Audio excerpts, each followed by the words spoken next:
We're live. Hey, I'm Michael, AsyncVoter. I'm just gonna get my lower third on. I've been trying to reach out to the people who developed this lower third thing, and they like totally don't I don't know, don't seem to be supporting anymore. There's even like part of the source on GitHub. I kind of like, should we try and bring this in as an Agile Ventures project? Will Google even support plugins for Hangouts? I don't know. Anyway, did you want to show me where we're up to with the async voter then? Yeah, sure. So actually the thing may beep, so be ready for that. So I should probably go, let me do that first. Let me go mute this thing. Mm-hmm.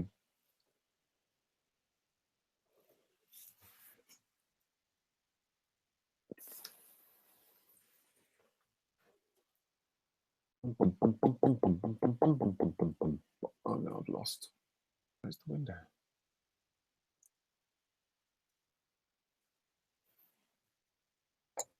All right, so where we're at, yeah. Basically, we ended up wrapping features around the voting tests. Mm-hmm. Mm-hmm. As you can see on my screen. Sure. So it says, given a bot. Yep. When I begin a voting session with start new vote title example.com. Then the bot respond back with a vote announcement. Right. When I cast a vote, then the bot acknowledges that vote. Mm-hmm. And the bot announces that a vote has been received. Mm. When I ask for voting results, then the bot announces the voting results. Yeah, so it's kind of imperative, but I think that's absolutely fine at this point because just we're trying to get the whole, it's like, is this even, Yada thing gonna be sensible for us to work with? So yeah, that's I think perfectly reasonable for the time being. And then the second scenario is, given a bot, when I begin a voting session with start new vote title, Mm-hmm. then the bot respond back with a vote announcement. Okay. So that's just checking that he wrapped the test basically around the multiple spaces issue. Yeah. To make sure it doesn't crash. Mm-hmm. So, and that's all on a pull request. Right. I mean, I think the work in progress label could be removed from it. Mm-hmm. It's right here, number 16. Mm. Yeah. It's all passing and everything, if you want to review that at some point. Okay. Okay, so it's kind of, do you had some concern, like, so but from your point of view, the pull request is, I think you had some, I was getting the sense you had some concerns about parts of it yesterday, but I guess Aresh has fixed that up in overnight, and you're looking at it and it's looking sensible to you. I mean, he helped clean it up. I cleaned it up a little bit yesterday. Yeah. And I think he finished basically the rest of the wrapping. Okay. So now, because you were talking at the end of the Scrum about concerns about the DMing and the different things, but so those are kind of like now new concerns about the general use of the bot rather than particularly to do with this pull request. Yeah, and also just going forward testing. Yeah. With bot Okay. Right. Yeah. And okay, so if there is a deficiency, it would be just that the way in which we're testing with botmock here. This you're saying that kind of, at least in terms of these. Oh God, my brain. Oh God. Like the context, like sharing context between multiple Cucumber features and so on. It's working okay right now. It's working okay. Okay. Oh, that's great to hear. Yeah. Not I'm great. checking it out locally. So this is 12. It's the add Cucumber testing is the one.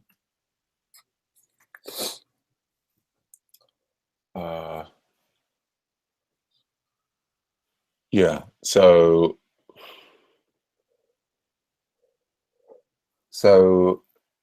the Yada thing is, I guess, so pulling in these. Right, right. The Yada thing is pulling in the different steps files. Okay, and making sure that they're all run. And we've got these different steps files. Right, and so it seems, I guess, in the same way that we might use instance variables in Cucumber and pass them around, is that basically what we've got going on here? Like, they're given a bot, we've set up, right, this is this, standard format for the input, then we've got the bot controller, and so on. Right, and so we're using the same mocking thing. So this is kind of like parallel with what we've got with Stripe Ruby mock in the premium tests for website 1. So then, go on. Look at the other step files. Yeah. So then, what does we say this, the CTX is kind of just means context here? Yeah, it's just. That's just context. And so with, okay, so we're setting this up and saying like, this is the thing that we're planning to do.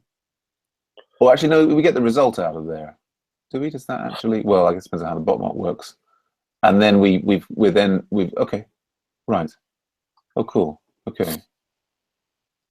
So the way that it works is that you chain these the promises. This.ctx.step is basically like when you begin a vote session there on line 6, user's input turns a promise out of bot kit mock, and then what we do, for instance, see if I can find an example, like so line 20, like line 24, then the bot acknowledges that vote. We actually set this.ctx.step.then, so we're starting to chain promises. Like it says, when that promise succeeds, call this function, which then expects something. Right. And there's a subtlety here in that the way that Yada works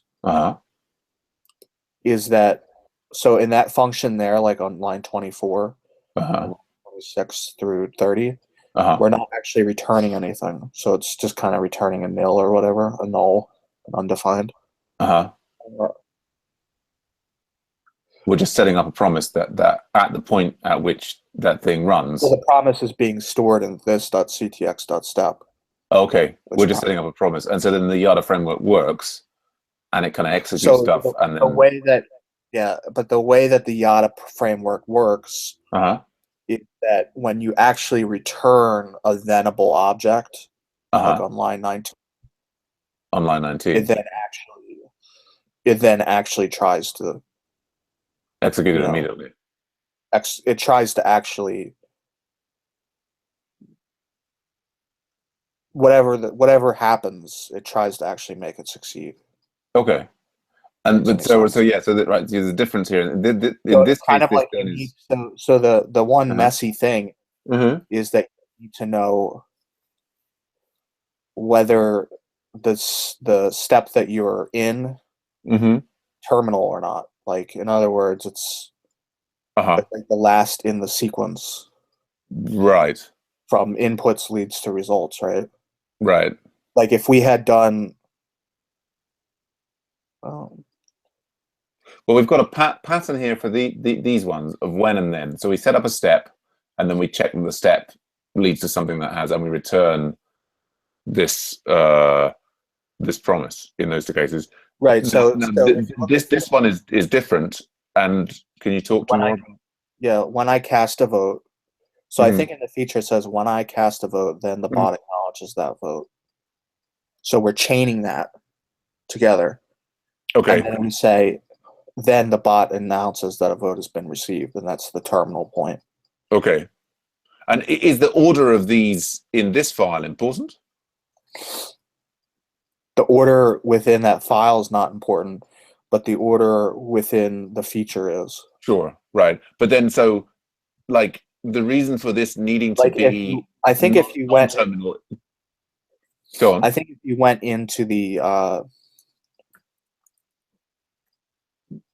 feature file, go into the feature file, the voting feature.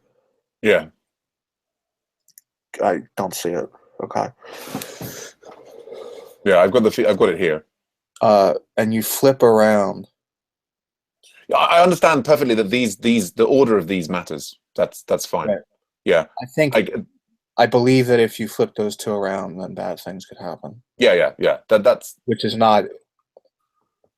No, I mean not that's not what I'm talking about. 9 and 10. The order of 9 and 10 matters. Yeah, okay. Which I would expect it to, and so that I don't have a problem with that. What I'm interested in understanding is you were saying about you need to be aware of which you're in and this, that, and the other. I'm seeing this difference between these two steps here. So this one returns the promise and this one doesn't, right? That's what I'm talking about. Right. Okay. But so we've got when I cast a vote, and then we've got the bot that acknowledges that vote. And then, but so the knowing whether to return the thing or not, right? What does that depend upon? So, for example, it's in this case depends upon whether it's terminal from the thing that was set up by the user input. Okay, so when you say when I cast a vote, right? You're then putting something into user's input, which creates a promise. Right. So if we then want to check for two sets of things, this one needs to be terminal and this one needs to not be terminal. Yes, the second one needs to be terminal. Correct.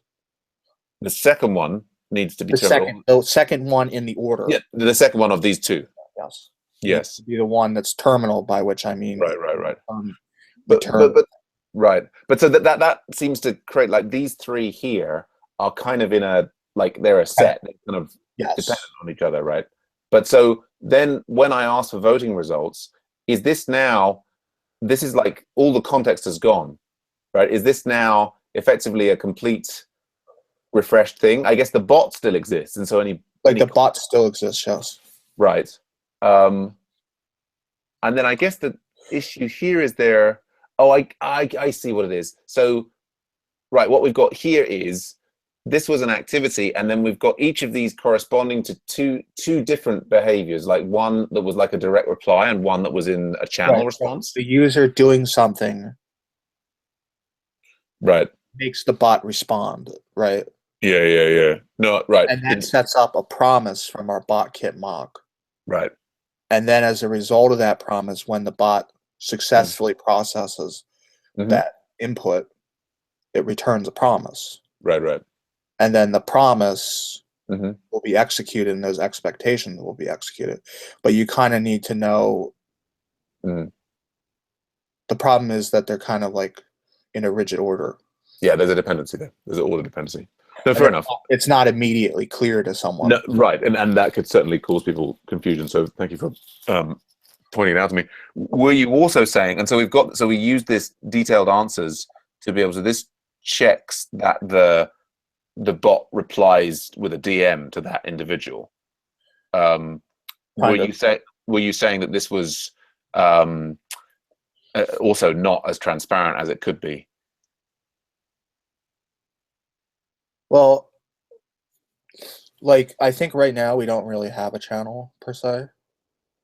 Right. This has been said. Well, the initial, I guess the initial request kind of ends up being, where's that bot thing gone? It kind of ends up being like a direct message from the user. Like some kind of direct message, I assume. Right. So it's not setting the channel that if it's in one is the user itself, so to speak. So I think let me lead into this next part now. Okay. I've identified this file basically as the source of the mocks that we're calling. You say this file, your screen's not being shared. Oh, sorry.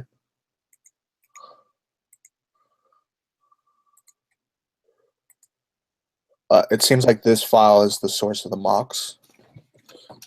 This bot mock file within the gem, within the, not the gem, the module, the node module. Mm-hmm. And it has like a class bot, right? Mm-hmm. And it has, so for instance, it mocks out reply, right? Right. So what it does, if you read here like on 119, Mm-hmm. it tries to look up message.user inside the detailed answers array Mm. or object or whatever the hash Yeah. it is. Mm-hmm. You know, here, this is just if it doesn't, if there hasn't been Right. an Just make answer, sure it's got an array that it push something onto. then it pushes. Right. So even so, when you reply with this mock, Mm-hmm. it seems like the mock doesn't store the channel, even though I believe the bot itself replies in the channel or in the direct message, like that information would actually be there. Right. So that's less than ideal. But when you say it, because I think say has to actually have a channel, You have to specify a reply to the message tries to infer the message from the tries to infer the channel or the direct, you know. Yeah. So this reply here Right. doesn't store that data. No, but the bot, it stores. So I mean, the bot. We say the message there, like What I'm basically saying, okay, yeah. that say that a user makes a message in a channel, like to start a vote in the channel. Right. Yep. The initial response will be a reply, I believe, the way that we've written bot right now.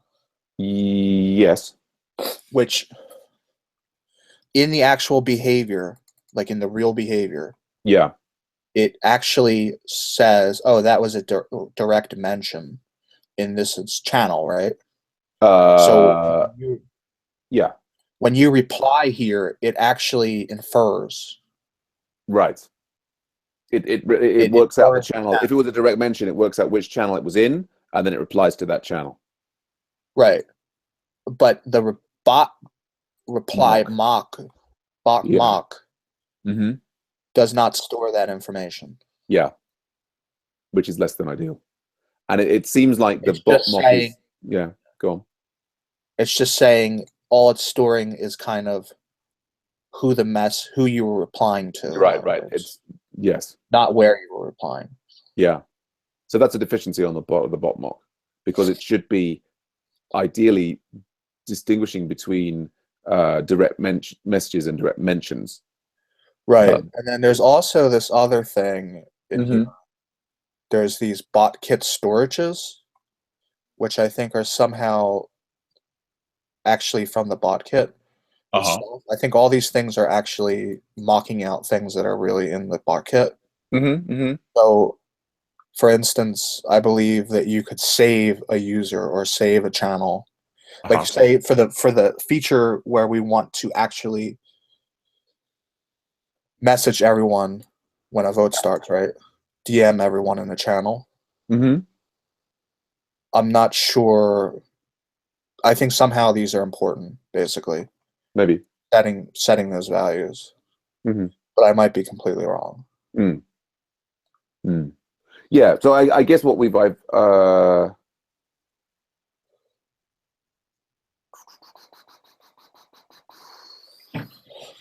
Yes. Aresh is chatting about tests. Yeah, so I think they also in this same file they basically mock everything. There's a conversation object, which I think is in BotKit. Yeah, there's an ability to handle conversations, which I haven't really looked into yet. Yes, and so I mean we're using a patched version of BotMock in order to turn off the bloody hell, what's it called? The logging. I mean, BotMock is new and relatively untested. And yeah, I mean, we could arguably, I mean, there's different options in there. We could be saying, like, Aresh has made various comments about, I mean, I think there are similar things to Botket in the Ruby setup where we would have less, where the, you know, testing things might be more established.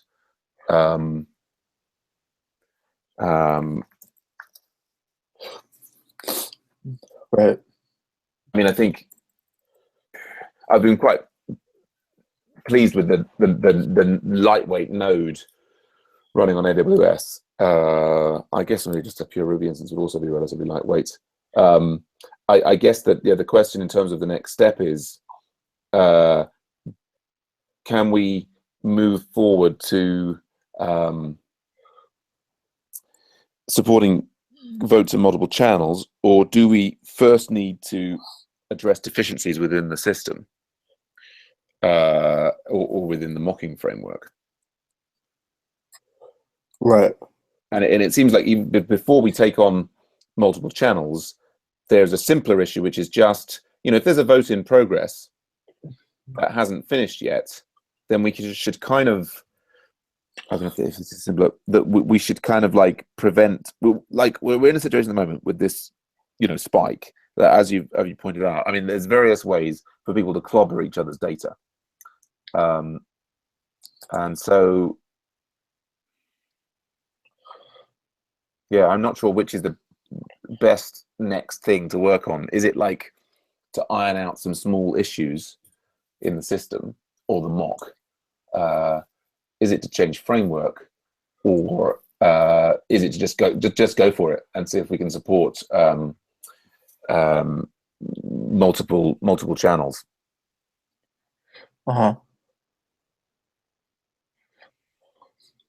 Any thoughts or preferences on those three? Not really.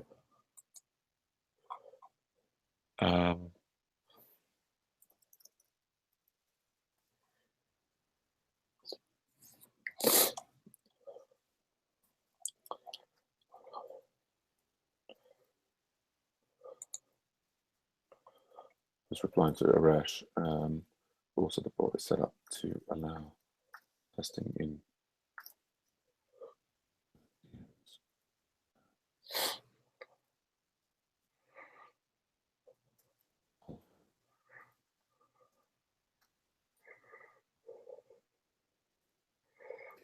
Aresh is.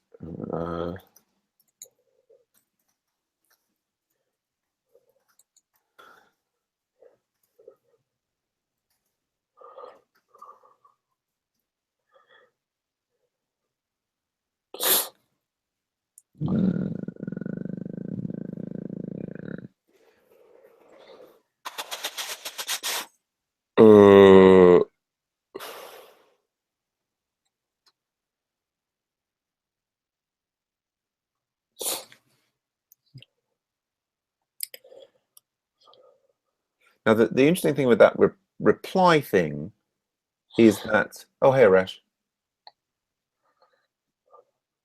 How's it going? Oh, hi, guys. Yeah. How you doing? Fine, thanks. Well, good stuff. Yeah, so Michael was just showing me through all of the work on the Yada and so on, and how it's all working, as well as pointing out some you know, of the potential rough edges. But great work, you two, getting that to where it is now. Michael and I were just talking about the direction going forward, and Aresh, you were just, you know, chatting about like testing in general in the AsyncVoter channel. I just thought we could all get together and sort things out. The thing I was just saying to Michael about moving forward was I can sort of see three options. One is, you know, we could be, pause on your suggestion, Aresh, like be using, is it Lita or whatever, like the Ruby framework, and having, you know, a better developed testing environment around us. Another thing to do would be to, like, before trying to add more significant functionality, would be to try and address small issues with mocking framework, or, you know, just with the way the bot currently works. And another possibility would be to, the third option is kind of like, well, let's push on and try and make a third, try and make the bot support voting in multiple channels to get away from. It hasn't happened yet, but at the moment we have the situation where one group's vote might clobber another group, which is obviously not ideal. So we've got different framework to try and fix little things with mock and bot. 3, try and support. I'll note that Adrian, who's been working on the React framework, he's quite interested in the bots now, actually, and he's kind of got. He's talking about wanting to work on the persisting the votes from the bot so that it gets sent to the RESTful interface that we have separately. But he probably won't do any work on that until next weekend. But yeah, and Aresh, you were asking about testing in general. Aresh, have you got any thoughts about these different things or questions that we can work out about testing framework going forward? Well, I think that our current testing environment will slow down us for all the future features. We can. I'm proposing to follow a different approach. Perhaps we can separate our code from the bot and test our logic separately, and forget about botkit or that kind of thing. I think it's not the way to go with behavioral tests or cucumber tests, because we are not testing all the system. I'm sorry, I have a cough.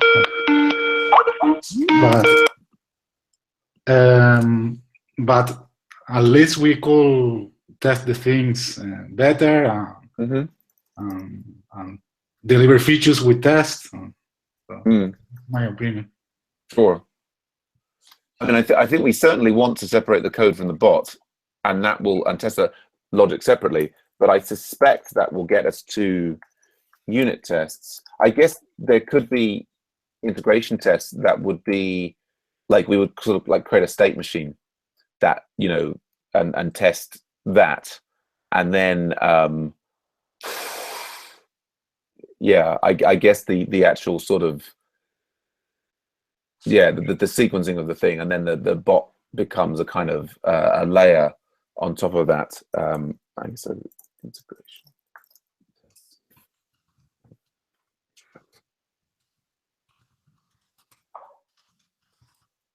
Machine. I mean yes.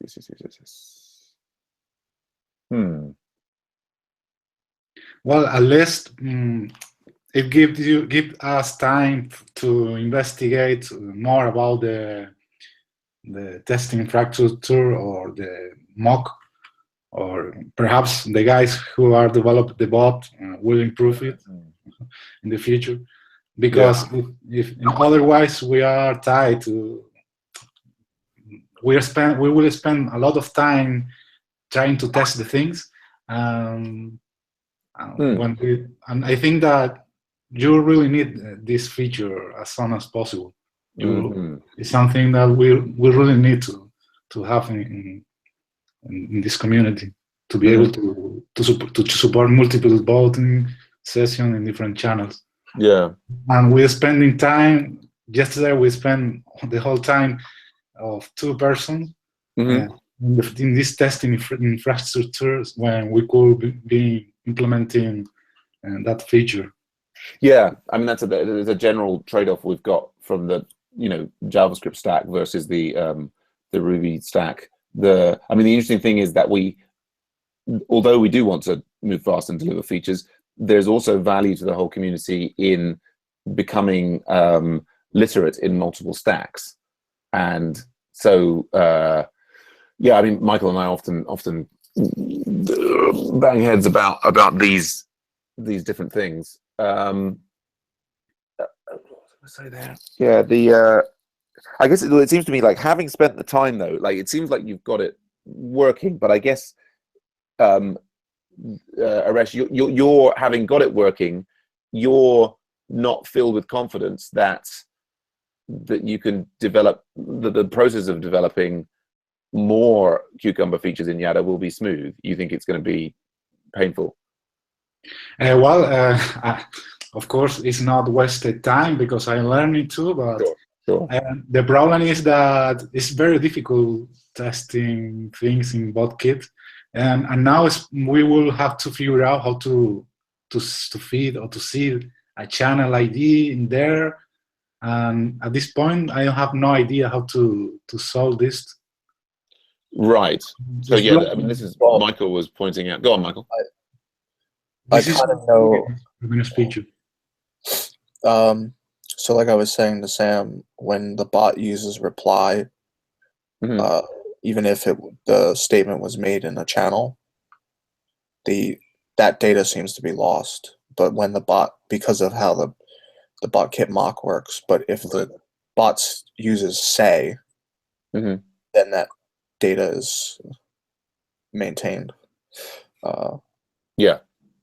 Actually, so see there the messages. Yep. If you just type channel in there, like this, like another tag channel, whatever. Yeah. It will kind of treat it like that's basically that'll be attached to the message. Right.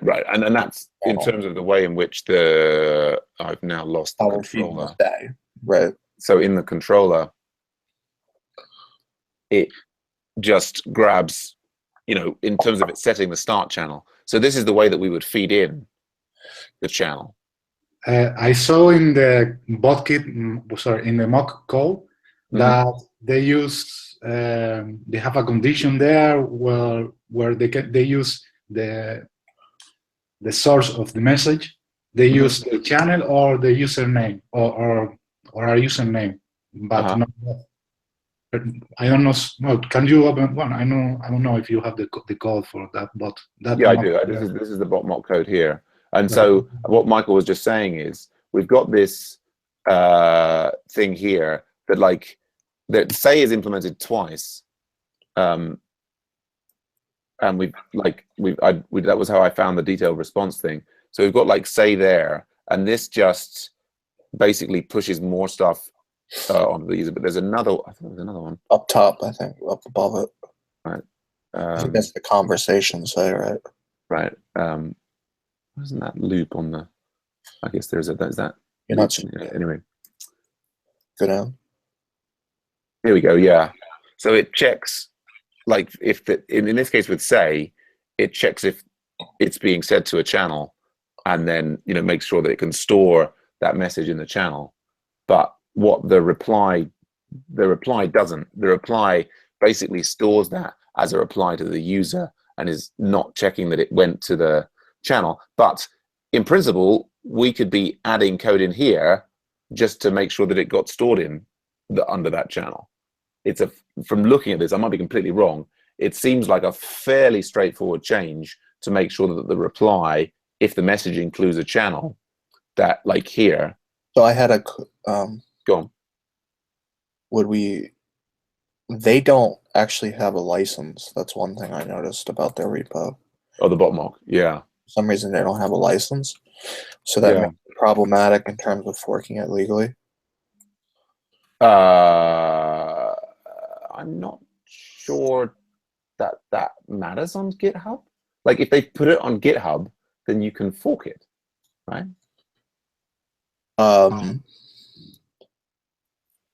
Technically not. I don't. Maybe their terms of use say that, I guess. Right. I mean, you can open that as an issue on their account. I mean, I think what's clear. They don't seem to be replying to issues right now. I mean, what's clear is that botmock is very, very, very new and fresh, and they've made that, and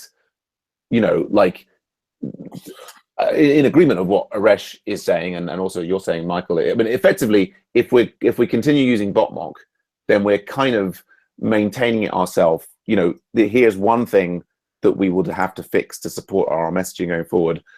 That may or may not be easy. There will clearly be other things going forward, and we can't. Unlike, for example, with the Ruby Stripe mock, which seems to have an active community around it, and it's been around for a long time. I mean, yeah, clearly we would much rather be using an established mocking thing rather than the bot mock. And yeah, so there's a sort of a judgment call there about do we which of these things do we do. I mean, I think it'd be interesting to play with the Ruby Lita framework. It's sort of what people prefer, really. Since everybody's it's volunteer time, it's what gets people excited, what gets people want to continue programming. I mean, I prefer working on the node stack just because. Sure. Well, I think there's a big advantage to the community that we can say that the we've got no projects in progress. Aresh, I was going to ask you, I mean, we've got Node and Cucumber working with the REST API component for AsyncVoter. Did you feel similarly about the using Cucumber there? And or is this it's specifically the bot mock that concerns you? Well, Cucumber is new for me. Of course, I harder when you start, but I only concern about mock it. This mock. Yeah. No, I agree. Right. Well, perhaps we could fork it and change things, because also we have that problem with the console log messages. Continue a little bit and see what happens. So yeah. Or perhaps we could find another node alternative to BotKit, right? A different yes, that's another. Why a lot of people if using this framework, how they develop with this framework, because you need to set up or get a running Slack server, for instance, to try or to do anything. Yeah. But I think creating a Slack instance is actually free and easy. I've created like 5 or 6 different Slack instances over the last couple of weeks, and I'm going a bit nuts with it, really. It's and I think that there's probably people are doing more things like this. They're separating the code from the bot and testing that separately, and probably in the Node world they're less keen to get these high-level Cucumber tests, and it's maybe a conceit of mine to say, we'll have more easy to comprehend documentation about how the bot works by getting it into Cucumber, but that's because the testing frameworks are newer. Okay. I think there's also an interesting question that Michael raises there about, can you fork GitHub repos with no licenses? Well, I think you can. Maybe you can fork it, but you can't modify it. I don't know. Well, it's work or whatever, and yeah. Okay, so you have no license. You have no technical right here. Work. Okay. What happens if I don't choose a license? Nothing. No. I'm reading from this thing here. You are under no obligation to choose a license. It's your right not to include one in your code.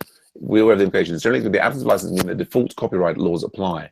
This means that you retain all rights to your source code, and nobody else may reproduce, distribute, or create derivative works from your work. This might not be what you intend. Even if this is what you intend, if you publish your source code in a public repository on GitHub, you have accepted the terms of service, which do allow other GitHub users some rights. Specifically, you allow others to view and fork your repository within the GitHub site. If you want others to use, copy, modify, or contribute to your project, we strongly encourage you to include an open source license. So I think probably what you're saying is correct. Like that, I mean, clearly we have forked it. Have we forked it? I thought we had. Well, or we were planning to.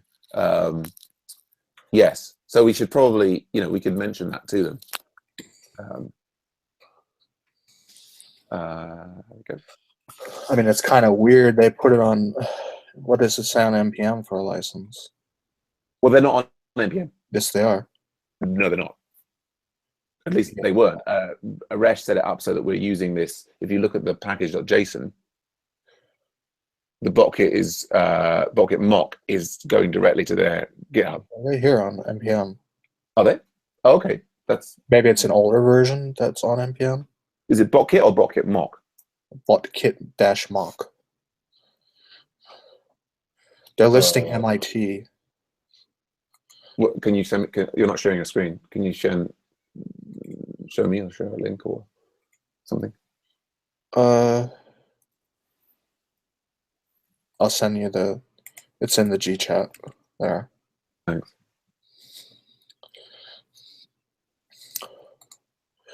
Oh, that's interesting. That's them, right? So Gratified. that's probably published 2 weeks ago, right? So I think that's maybe since I started using it. So they have they do have a license there. They're listing MIT on there. Right. I mean, we could, you want to open an issue about it? Tell them, look, on npm you're saying MIT, but Yeah, please go ahead and open an issue on it. you want to do that, or should I? I think you should do it. You brought up the point. It's a very valuable point. I think you should get credit for raising an important point of what they've missed out there. I mean, it really doesn't matter to me, actually, but I'll raise it. Thanks.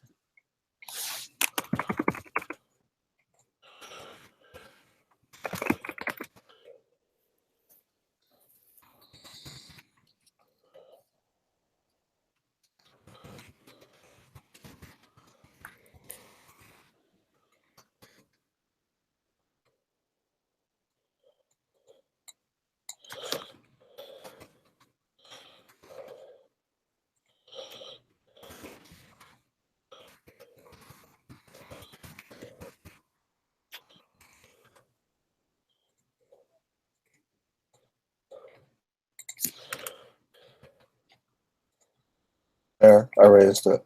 You want to toss it or whatever? Yeah.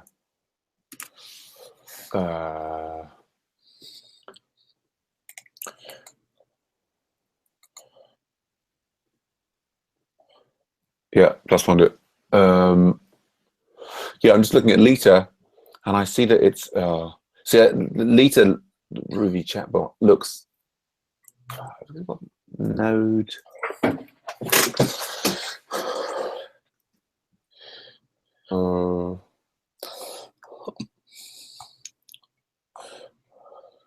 Yeah, I mean, I really like Botkit in terms of the way it exposes things.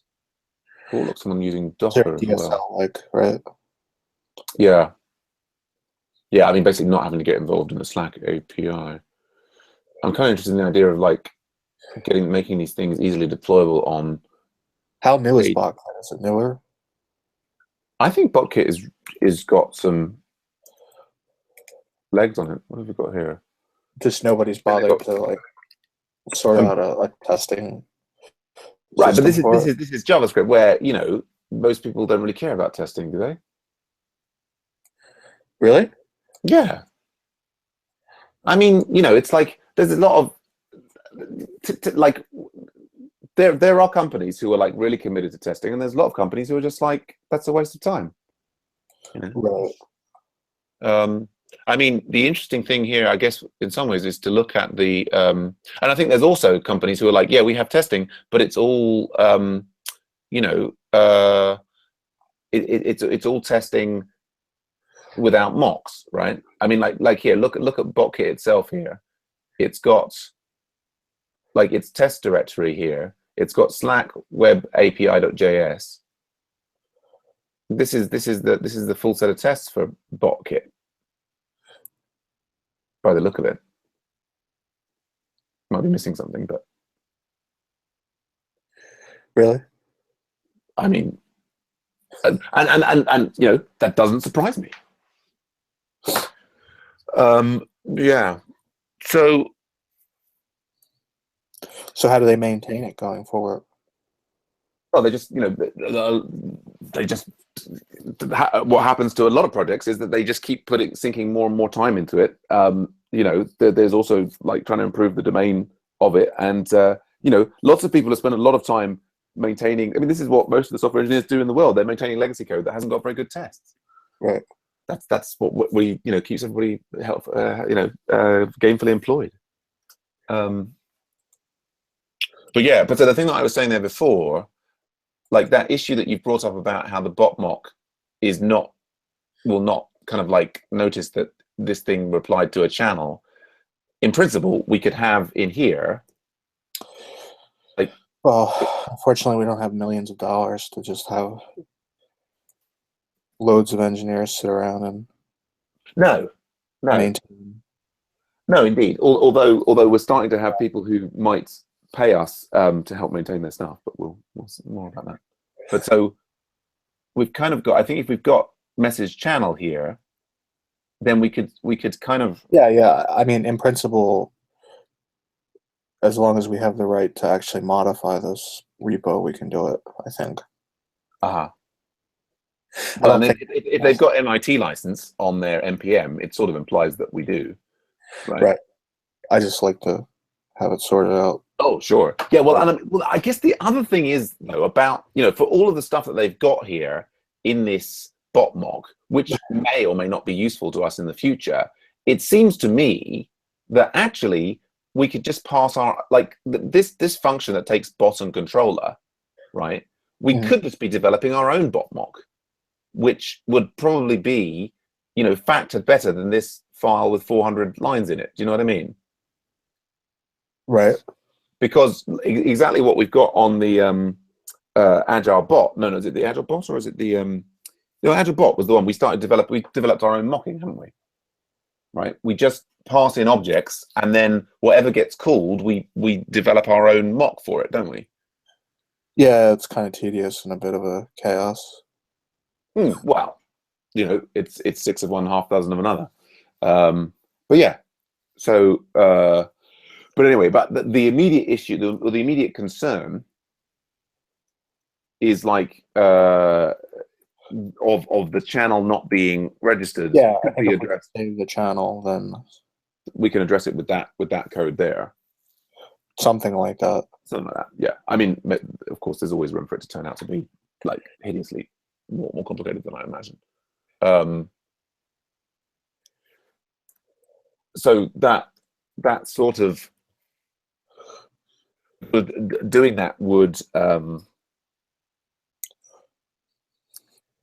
yeah, I mean I guess there's writing tighter tests around the existing functionality to check that the existing functionality hits the the particular places. I guess is also what what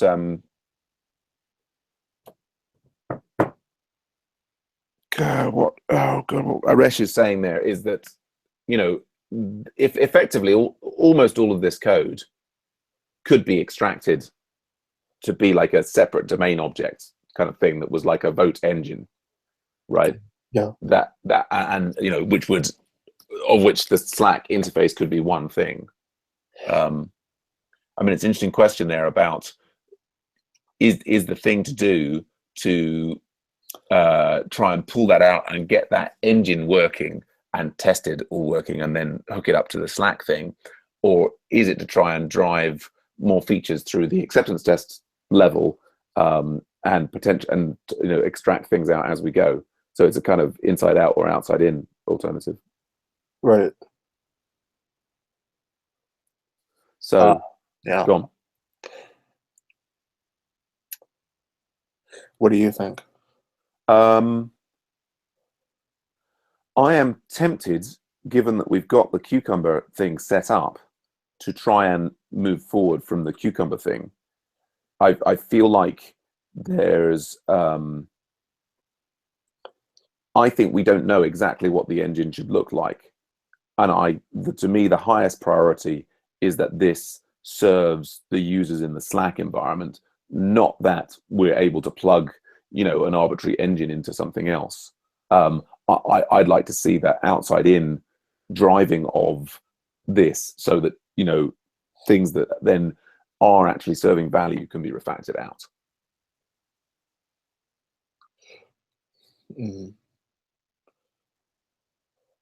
I think also Aresh has more experience with the unit test and integration test. Yes. Virtually none with acceptance test. Yes. Because yesterday he was complaining about the fact that you can use like the same steps, like you can. Right. He was expecting that you had to write a step file uniquely matched for every feature, Mhm. include all your steps in that Right. that step file, Mhm. so there would be no reuse of steps. Right. He didn't like the idea of reusing steps. No, he didn't really like that. No, okay. But I was telling him like that's kind of standard in Cucumber Mm-hmm. to reuse tests.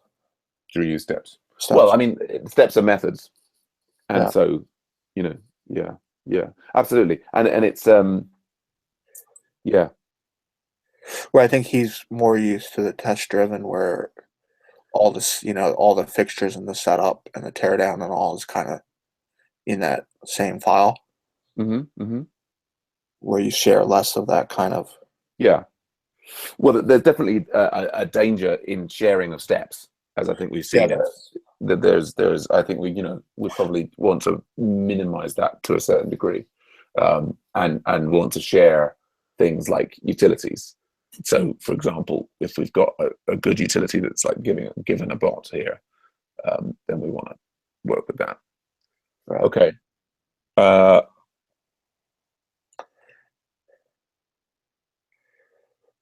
Well, I think I'm going to go and have some lunch very soon.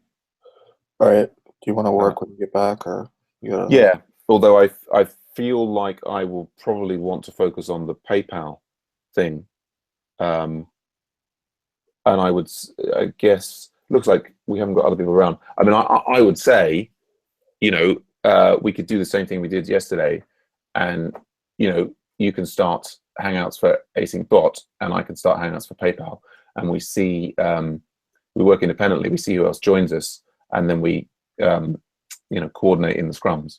What do you think? Maybe. How far are you on the PayPal? So we've got the round trip is working, and so I think what I with the PayPal, we basically have a spike, and at the moment I've got the PayPal when it the successful payment, it will come back and hit this endpoint here, which at the moment just shows the old thing. So I either stick with the custom endpoint and just make that view display something appropriate, or I go for the perhaps slightly, well, I think probably what I'm leaning towards is what should happen is that when the PayPal thing returns, it should actually hit the create step, because it's creating a subscription. That the successful payment on either Stripe or on us should create the subscription entity on our server. And so what I would need to do then, apart from just linking it up, is make sure that this create method can handle both stuff incoming from PayPal and stuff incoming from Stripe. Yeah. So why is Armando Fox listed as? Is he adding all these labels? Is he following this project? To the website one project? No, async Slack bot. I'm just noticing these. Is he? Well, you're not showing your screen, so I'm not sure in what context you're seeing any mention of him.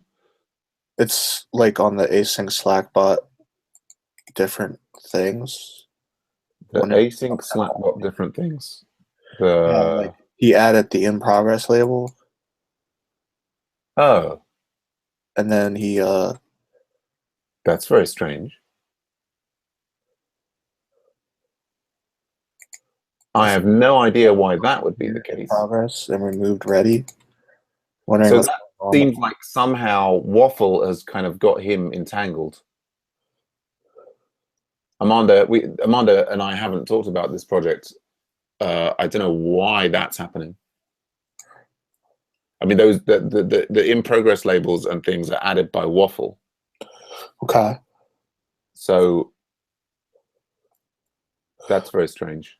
I was just wondering why he's like. No, sure. I would similarly wonder. I mean, I think if I look at the Waffle settings, I mean, basically the waffle that we've got here. What have we got here? Configure your project. I mean, I'm not aware of him having looked at this. I have no idea why. We've got the board, we've got metrics. You know, I've added these 3 projects, none of which have got anything to do with him. We can customize our columns. The configuration doesn't. That just goes to the GitHub homepage. I guess we've got a waffle help thing. Question. Here we go. Hi waffle. I'm a bit confused because my colleague box seems to be being highlighted as the user who is adding ready / Those are like bot messages, right? Some bots doing that, not him, right? Yeah, absolutely. Yeah. Although who knows? Maybe he is. Maybe he's watching everything. Ready progress labels to the GitHub repos associated. Armando's not involved in this project. Any idea how we could fix this? Have we got? So we're looking at this is Agile Ventures, async Slackbot, issues, add error handling. No, is it on the pull request maybe? There's 2 different places. I think it's one was the open pull request from Arash, and one was an issue. Yeah, I've got one place for them to see it. Cucumber testing. Yeah. Okay. I think it's related. They're the same thing. Cucumber testing issue 2012. Yeah. Armando added the in progress label. It says. Okay. So there's some screw up, and I filed a report with Waffle. But to come back, what I was So I think what I'm probably going to try and do is, because what we want PayPal to do is we want it to be able to create the plan entity and do the upgrades. So it kind of means making this this code more flexible. And I think we fell over we fell over ourselves with a custom endpoint before. I think custom endpoints are to be avoided where possible. We ultimately want to remove that upgrade one as well. No, not upgrade. Sorry. Yes, we do upgrade. That should really be update. I guess Matt's not around now, or I haven't heard from him today.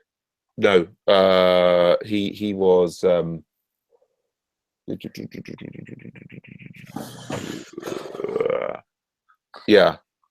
Not sure. He's often away taking his kids to school on Thursday, but as a person with kids, he's often somebody who gets called away. Anyway, well, I'm going to do lunch, and feel free to start a hangout for AsyncVoter whenever you're ready to start working on it. And when will you be back? In about this is the thing I was reflecting that in my blog this morning. I mean, the reason that I fell asleep after lunch yesterday is I didn't have my usual naps on Saturday and Sunday because I was doing those hangouts instead. But yeah, I mean, basically in about 70 or 80 minutes, I'll probably be conscious again, depending upon. I think I had more sleep last night. Okay. Aresh saying, Aresh is just about to. No worries. Aresh,